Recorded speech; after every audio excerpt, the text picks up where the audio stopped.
रामायण कथा। रामायण एक महान हिंदू महाकाव्य है जिसकी रचना महर्षि वाल्मीकि ने की थी। यह ग्रंथ भगवान श्री राम के जीवन, उनके आदर्शों, संघर्षों, त्याग और विजय की अमर गाथा है। रामायण केवल एक कथा नहीं बल्कि एक जीवन दर्शन है जो मानवता को धर्म, सत्य, प्रेम और कर्तव्य का मार्ग दिखाती है। रामायण की कथा अयोध्या नगरी से शुरू होती है, जहां राजा दशरथ अपनी 3 रानियों कौशल्या, कैकेयी और सुमित्रा के साथ रहते थे। राजा दशरथ के 4 पुत्र थे, राम कौशल्या के, भरत कैकेयी के और लक्ष्मण तथा शत्रुघ्न सुमित्रा के। राम चारों भाइयों में सबसे बड़े, गुणवान, धर्मनिष्ठ और सभी के प्रिय थे। राजा दशरथ ने राम को अयोध्या का राजा बनाने का निर्णय लिया, लेकिन कैकेयी ने अपने 2 वरदानों के बदले भरत को राजा बनाने और राम को 14 वर्ष के लिए वनवास भेजने की मांग की।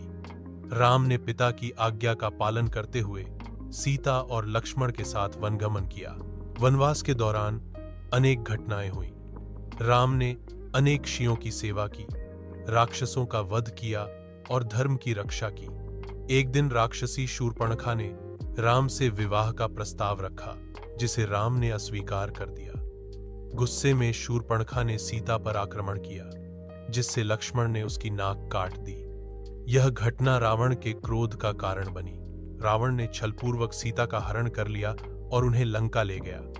सीता की खोज में राम और लक्ष्मण को हनुमान और वानर राज सुग्रीव का साथ मिला। हनुमान ने लंका जाकर सीता को खोजा और उन्हें राम का संदेश दिया। फिर राम ने वानर सेना के साथ समुद्र पर पुल बनाकर लंका पर चढ़ाई की। लंका में भीषण युद्ध हुआ। रावण के भाई विभीषण ने राम का साथ दिया और राम को रावण की मृत्यु का रहस्य बताया। अंततः भगवान राम ने रावण का वध किया और सीता को मुक्त कराया। अग्नि परीक्षा के माध्यम से सीता ने अपनी पवित्रता सिद्ध की। विजय के बाद राम, सीता और लक्ष्मण अयोध्या लौटे। अयोध्या में उनका भव्य स्वागत हुआ और उनका राज्याभिषेक किया गया। इस दिन को दीपावली के रूप में मनाया जाता है। राम ने राज्य के कर्तव्यों को सर्वोपरि माना। सीता की अग्नि परीक्षा के बावजूद जनमानस की शंका को देखते हुए राम ने उन्हें वन में भेज दिया, जहां उन्होंने लव और कुश को जन्म दिया। अंततः राम ने धरती पर अपना कार्य पूर्ण कर विष्णुलोक को प्रस्थान किया। रामायण केवल एक धार्मिक ग्रंथ नहीं बल्कि एक जीवन जीने की प्रेरणा है।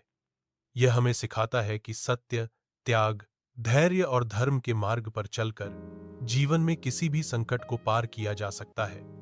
श्री राम को मर्यादा पुरुषोत्तम इसलिए कहा जाता है क्योंकि उन्होंने सदैव धर्म और मर्यादा का पालन किया। यह कथा आज भी हर युग में प्रासंगिक है और लोगों के जीवन को दिशा देती है।